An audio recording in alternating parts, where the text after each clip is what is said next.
Hello and welcome to another week in the verse, where we take a look at all of the shenanigans that have gone on over the past week in the verse and give you all of the information you need. So before we get started, don't forget that we've got our giveaway running for the entirety of April. So all you need to do to enter that is to pop a comment in this and every other video throughout the month for your chance to win the awesome Ursa Fortuna. That thing is amazing and I want one. Okay, so let's get started.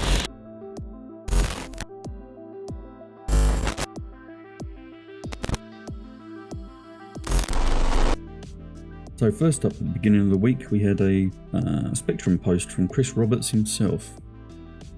This was mainly to do about quantum fuel and quantum jumps. So the takeaways from the slightly long post was quantum fuel is now being kind of built as a mined resource. Before it was kind of, the notion was it was going to be a gas that you have to collect in space using a Starfarer, say. But now they're saying it's going to be an actual mined physical crystal type resource thing, which you're going to need like a prospector or some kind of hand mining tool to extract, and then you will have to take to a refinery to get it processed. Okay. This has kind of caused a bit of anger, I guess, from Starfarer owners, because they were under the impression that they would be able to harvest and refine this stuff like in flight, I guess. But now the Starfarer is kind of reduced to basically just a fuel truck, which was kind of what I thought it was going to be anyway. But now it's confirmed. Yeah, I mean, it's a shame for Starfarer owners, because obviously, let's face it, they have done this quite a few times where they kind of they lead you down the garden path when it comes to a certain ship, and then when the actual mechanics come out, it may not be quite what you had in mind. But yeah, I mean, I think that was the general consensus, that it's just a fuel truck, space fuel truck. So yeah. I mean, you know, and I mean, it's going to do that really well. So I mean, not only that, do you really want to have it that easy? Well, no, that's what I mean. The way that Chris Roberts is now describing this system, it puts some more sort of factors into the gameplay. You have to be a bit more interactive, you know, getting things refined, maybe even finding someone to mine the stuff for you as well. It puts gameplay into the game, which is not a bad thing.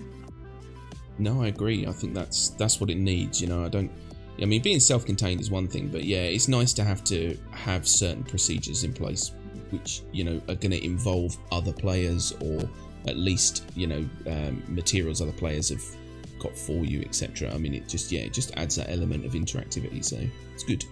Yeah. So the other thing was that this sort of mined quantum resource they're going to start developing it in Q2, with the look to release it in Q3, maybe. Right. But we all know how the roadmap goes, so that will probably change. Oh yeah. Yeah, pinch of salt, my friends. Yep. He also mentioned the quantum drive overheating thing. I mean, yes, this kind of how he is now is what they're kind of aiming for. And I think this was largely addressed in RTV last week as well, where he was talking about he wants larger ships carrying the smaller ships to destinations. That sort of gameplay element going on. He just kind of touched on that again. And that was about it from his post. There was a lot more gumph in there. And if you're into science and seeing behind the brain of Chris Roberts, then go and have a look at it. Okay, next up we had the Drake Corsair Q&A.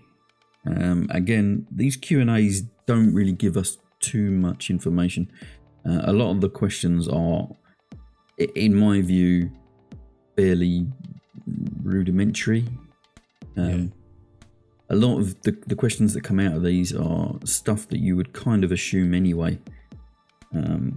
But we got a few clarifications on things. One of the main ones is that the pilot and co-pilot seat. So in the Corsair, the idea is that the The co-pilot, I believe, his seat extends underneath the pilot, while the pilot seat gets raised up. So you're like kind of above each other, sort of thing, kind of like in a Reliant ship. Yeah.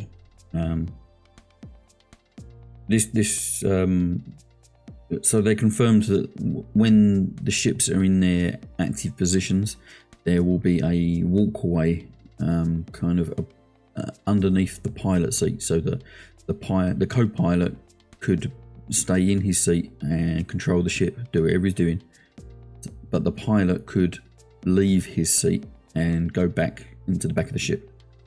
Yeah. And there was a concern that this wouldn't be possible, but it is. That's good to hear. Yeah.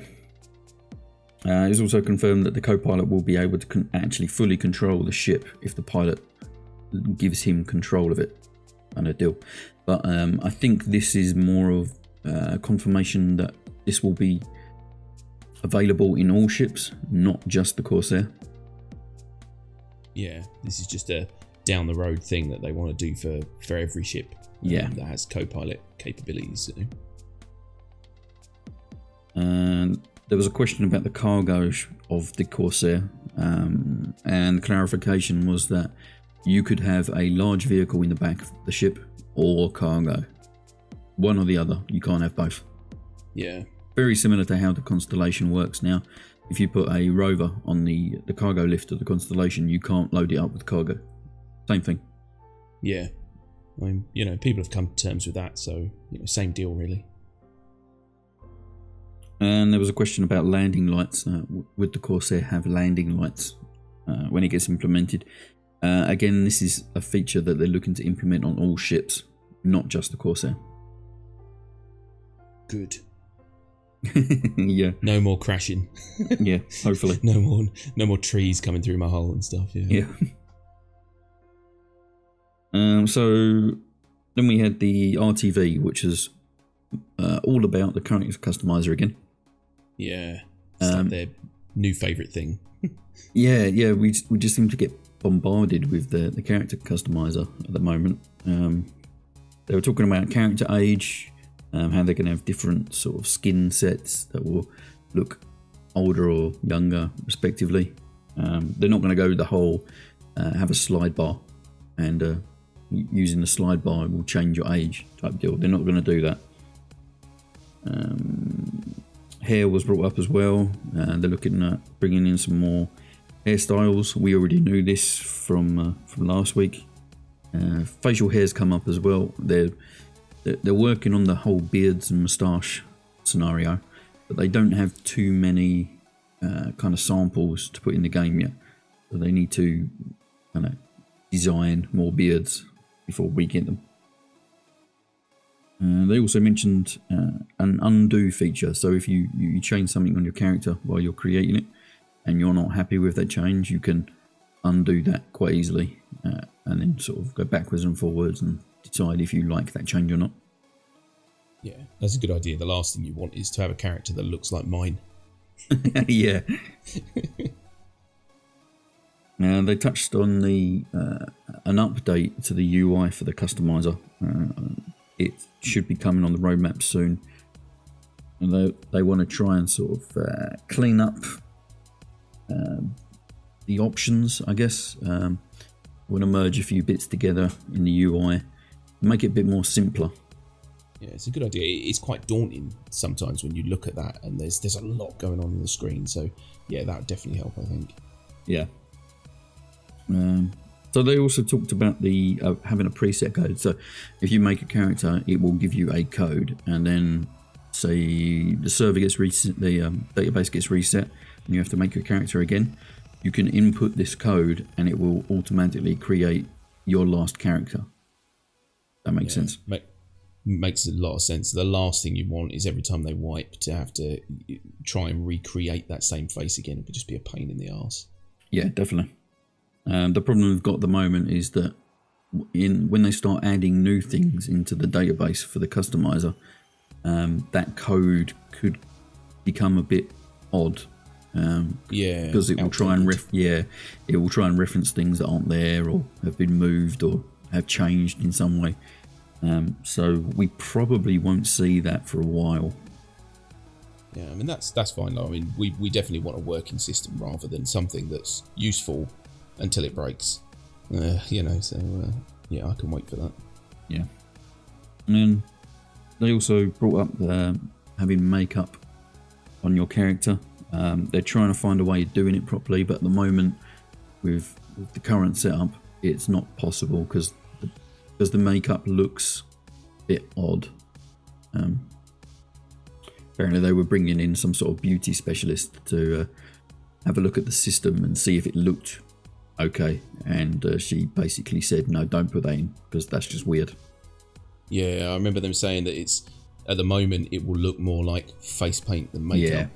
Because makeup obviously changes the complexion of the skin rather than covering it, you know, so I think that's what they're trying to work on is like light refraction and stuff dependent on what type of makeup you're wearing. That's a complex thing. It's a weird thing to think about, but it is actually quite a lot to take in. So yeah, a lot of games do the sort of face paint thing with makeup. Yeah, but it looks like CIG are trying to go a different route with it. Okay, and lastly, we had an update to the roadmap. We now have 3.9, and a few things have moved around. Looks like we're getting Crusader and the Orison landing zone in Crusader atmosphere in 3.9. Some various miles away. Yeah. Some various AI improvements. Getting some sort of mission system so that missions can pop up while you're in quantum travel. Don't know if that that will give you the option to drop out of it, of quantum travel and for the mission. Yeah, not quite sure exactly. And they're also looking to introduce the commodity transfer times. So if you fill your constellation, say, up with cargo, it will take a set amount of time for that cargo to get loaded onto the ship. Yeah. There's also a bunch of multi-crew expansions going in there to do with turret controls and pilots being able to sort of receive a bit more information about where to go and what to do. Yeah. There's not too much information on those yet, so we'll have to wait a bit till nearer the time. So new ships coming in 3.9 will be the Drake Vulture salvaging ship and the Constellation Taurus. That Vulture does look cool, kind of. Yeah. It just looks very the usual Drake thing, you know. It just looks very industrial and slapped together. Pretty cool. Yeah. One noticeable thing that has moved is the hover mode, basically VTOL. This should have been with the new flight model in 3.5, but they've now pushed it back to 3.6. Yeah. It's a bit of a shame. It's quite handy, but I mean, you can kind of hover-ish now as it is, because I think that's one thing that they're trying to remove at the moment. But yeah, it'd be nice if it did have its own just mode, make it easier. Yeah. Okay, I suppose the last thing to talk about would be the 3.5. As we know, this should have been released a couple of days ago. Yeah. Still in PTU. We've got some bad issues that they're still trying to get through. We've got some new stuff to try out though. We have a rudimentary lore system that has been added. So some NPCs will come and chase you down once your crime stat goes up. The higher it goes, the bigger the ship becomes. Definitely going to test that. Yeah. And they've also added in the no-fly zone change on ArcCorp. So rather than just having your ship explode on contact, it will take control of your ship and bring you back above the no-fly zone. It seems to work pretty well, although if you are going at a very high speed, Sometimes it won't have time to pull your ship out of a dive, say, and you will just go crashing into the ground and explode anyway. So. Yeah. I'm kind of pleased about that because if anyone has watched Spectrum Drama, you'll notice a small segment of footage I put in there which wound me up. I wanted to fly in between some buildings in Art Court, and I just blew up just in midair, just randomly. There was you couldn't see the no-fly zone, and it pissed me off. So I'm very pleased about that. Yeah.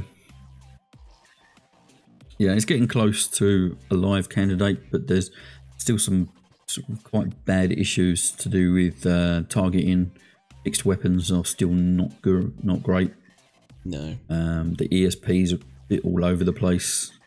The auto gimbals are a bit weird. Yeah. AI ships are kind of stuttering around and sometimes not doing anything. Yeah, there's a few problems that they still really need to get sorted before they go live with it, but they're getting there slowly. Yeah. Yeah, I mean, and you can normally tell when it's getting closer because the servers get more and more ridiculous. Yeah. And I mean, I actually went on the other night and I couldn't do anything. I tried for about half an hour. I couldn't even get out of Port Olisar, so in the end I just gave up. But that's normally a good sign because it means that we're almost there. Yeah. Okay, so that's it for this week. We hope you've liked our roundup of the week. Still quite a few things to go through. Not quite as fast as last week, but very interesting nonetheless. If you want to let us know what you thought about the video, definitely leave us a comment and you will be in with a chance to win that Ursa Fortuna. And thanks very, very much everyone for watching, and we will see you next week. Bye-bye. Bye-bye.